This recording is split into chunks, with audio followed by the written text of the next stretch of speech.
fucking last one of you!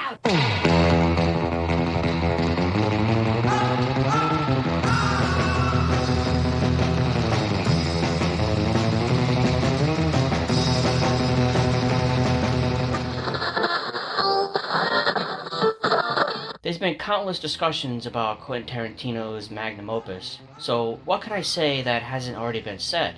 Well, let's talk about Mia's femme fatale persona, the cuckold relationship between Mia and her husband Marcellus, and how Marcellus's pride is completely taken from him. It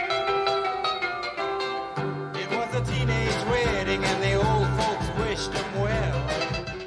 We're not introduced to Mia right away like how most characters usually are. Instead, she's talked about first by Jules and Vincent. What's her name? Mia. Mia. How did Marcellus and her meet? I don't know. However people meet people. We learn that Vincent is to take Mia on a date later that night. You're gonna be taking Mia Wallace out on a date? It is not a date. Jules tells a story of how a previous man who went on a date with Mia had been permanently disabled because he gave her a foot massage. Gave her a foot massage. Then what did Marcellus do? Threw his ass over the balcony. Nigga fell 4 stories. Since then, he kind of developed a speech impediment. Although a foot massage doesn't seem sexual to Jules, it certainly does to Vincent. He knows physical interaction with another man's wife, if even just a foot massage, warrants a violent reaction. But still, I have to say, you play with matches, you get burned. I mean, that's his fucking wife, man. They think they have no sense of humor about this shit. The reactions from Jules and the bartender Paul foreshadow that a date with Mia won't be normal. So I hear you taking Mia out tomorrow. At Marcellus's request. Have you met Mia? Not yet. Now that the audience has been primed to know of Mia's likely charged sexuality, we finally meet her. Right from the first time we hear Mia's voice, it's with implications of sex. The note Vincent reads is not of his narration, but of hers. She mentions getting dressed, suggesting her nakedness. Hi, Vincent. I'm getting dressed. The door's open. Come inside and make yourself a drink. Mia. Son of a Preacher Man by Dusty Springfield plays over the scene as Vincent walks through the house.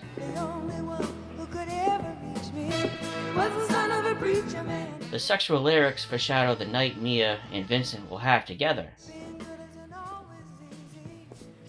Okay.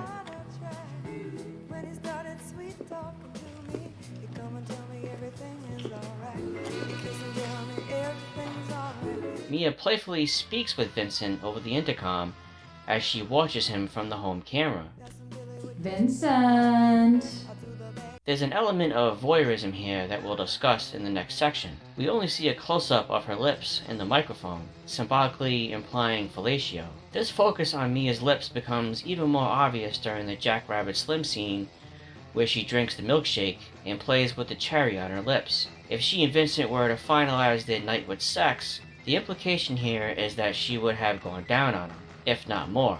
As Vincent wanders around the living room, he stares at a portrait of Mia on a couch, smoking a cigarette, barefoot, before he lounges near it, as if he feels comfortable around her presence. He's not afraid of her, like how the others have warned him he should be. He's already letting his guard down.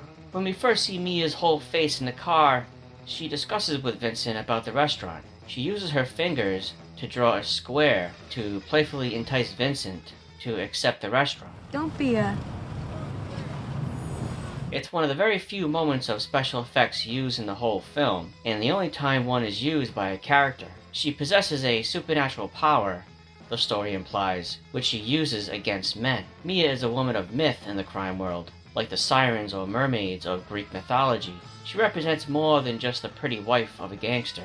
She's a temptress and a villain in her own right. Men in that world know to stay away from her. The men who don't know, or who do know, but are easily entranced by Mia's sexuality, succumb to her temptations. In the film noir genre, the femme fatale character is a woman who gets what she wants by manipulating others, primarily men, which is typically done by seducing them. Mia is a femme fatale of the truest form. She's arm candy for her gangster husband, and a warning to others they'll suffer the consequences when dealing with her. The Jackrabbit Slim scene is where Mia flexes her flirtatious skills against Vincent. She uses playful nicknames with Vincent, as if she already has close rapport with him. This is Jack Rabbit Slims. An Elvis man should love it. You can get a steak here, Daddy-O. Roll me one of those, cowboy. In return, he calls her kitty cat and cowgirl. Oh, after you, kitty cat. You can have this one, cowgirl. When Vincent removes her straw to sip the milkshake, she opposes, saying she'll accept his germs, basically outright implying she welcomes him sexually. You can use my straw. I don't have cooties. Yeah, but maybe I do. Cooties I can handle. Once the conversation dies down, there's an awkward moment between Vincent and Mia. Her eyes are laser focused on him, and she seductively plays with the cherry in her mouth. She even implies she found that special someone in Vincent, which is obvious flirtation. That's when you know you found somebody really special.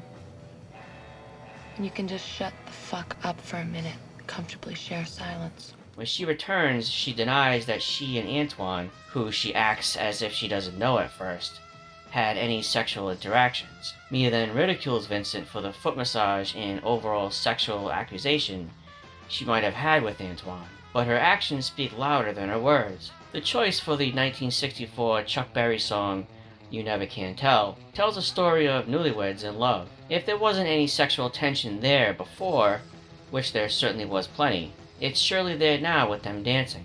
When they arrive back at her house, they enter dancing, holding one another and laughing. They've developed close rapport now to the point it's nearly physically sexual, and then they have another awkward moment. This is when Vincent realizes he's been smitten by her. He goes to the bathroom and talks to his reflection about loyalty. He has a moment of clarity and plans on going home. If it weren't for Mia finding and using Vincent's heroin, he might have stuck around and took his chances with her. The sexual tension was there because that's Mia's natural state. She's a femme fatale, and most likely a cuckoldress too. Before we begin the next section, we should talk about the elephant in the room, which is the date itself. Why is that just easily glazed over like it's common or something? Never in my life have I ever seen or heard of a husband set up a date for his wife with another man. Never. Nor the other way around. Can you imagine a wife setting a date for her husband with one of her friends? Even if it's just a friendly night out. It's abnormal. It's asking for trouble. Jules understood this and warned Vincent of what could happen. Marcellus either has complete trust in his wife not to get sexual with her date, or he's perfectly fine with Mia being sexual with her date. A husband being protective of his wife is one thing. Husband almost killing another man for touching his wife's feet is something else. This is the section where we'll dive deeper into the subtextual meaning of why the flirtatious Mia does what she does. Cuckoldry is when an unfaithful wife cheats on her husband. The term itself goes back several hundred years. The wife is called a hot wife or cuckoldress. In the cuckold lifestyle, it's common for the man to assist their wives with their dates. It's all very secretive, with the husbands taking on a hidden role, like a puppeteer, pulling the strings in the background. But as submissive and humiliating it is for the husband, it's also somewhat empowering. Being the mastermind of the entire situation gives the cuckold an odd feeling of superiority for crafting the secret hookup, while also satisfying his sexual fetish. In a way, the husband is pimping his wife out, perhaps not in exchange for money, but for their own secret sexual gratification. The husband enjoys the psychological and erotic humiliation he gets from knowing his wife is sexual with another man, while she enjoys the physical sexual gratification from her bull. And I think Pulp Fiction implies the subject matter very lightly, but it's certainly there. Mia is the trophy wife of an infamous criminal overlord. You have to wonder why she's allowed to venture out with random men. Does she not have any female friends to hang out with? Why is Marcellus not taking her out? Is Marcellus really that protective of her? I don't think so. If he is, why does he put his extremely sexual wife in situations where she'll likely have sex with other men? His overprotective nature of Mia doesn't seem to mesh with her extrovert personality. Knowing the story of Antoine, and how Vincent will likely undergo the same fate, you have to wonder why Marcellus tests his crew like this. There's no easy way to say it, so I'm just gonna say it. Marcellus is in a cuckold relationship with his wife, Mia. It seems that he's constantly setting up dates for his wife with other men. If that's not a cuckold relationship, then I don't know what is. Marcellus willingly puts his wife in situations where his wife may get sexual. It's done on purpose. This is not by accident. And the cuckold's involvement in his wife's affair, many times, takes on a voyeuristic role. We see this from the cameras in Mia's home. She's watching Vincent as soon as he walks in. It's likely that this happened with Antoine. They went on a date, returned to Mia's home, and he gave her a foot massage. And the whole time, Marcellus was watching. How else could Marcellus have known about the foot massage? Did Mia tell her husband later on that Antoine had given her a foot massage? From the evidence we're presented within the story, that's not what is suggested. Marcellus was likely watching, and Antoine did the one thing that was off limits. He touched Mia's feet. Quentin Tarantino is known for his addition of the foot fetish in his movies, so it's very deliberately used. Perhaps, most likely, Marcellus has a foot fetish and is very protective of Mia's feet. It's even more likely that Mia knew how jealous Marcellus would be if another man touched her feet, so she allowed, and likely encouraged it, to incite a jealous and erotic rage in her husband. Pride only hurts. It never helps. You fight through that shit. Marcellus's character arc comes to an end during the Gimp scene. He goes from an intimidating gangster who has other people beaten and killed to getting sexually assaulted. He gets his pride raped right out of him. It's karma. And ironically, it's by a white cop, which is typical of Tarantino to use a hot-button topic like race to provoke the audience even more. Rodney King beating and Los Angeles riots happened just 2 years prior to the release of Pulp Fiction, so the cop assaulting a black man was probably an intentional addition and was symbolic of the times. Along with the many themes in the film, pride, I would say, is the prominent theme. The yellow glow inside the briefcase isn't gold or anything of physical value. We happy?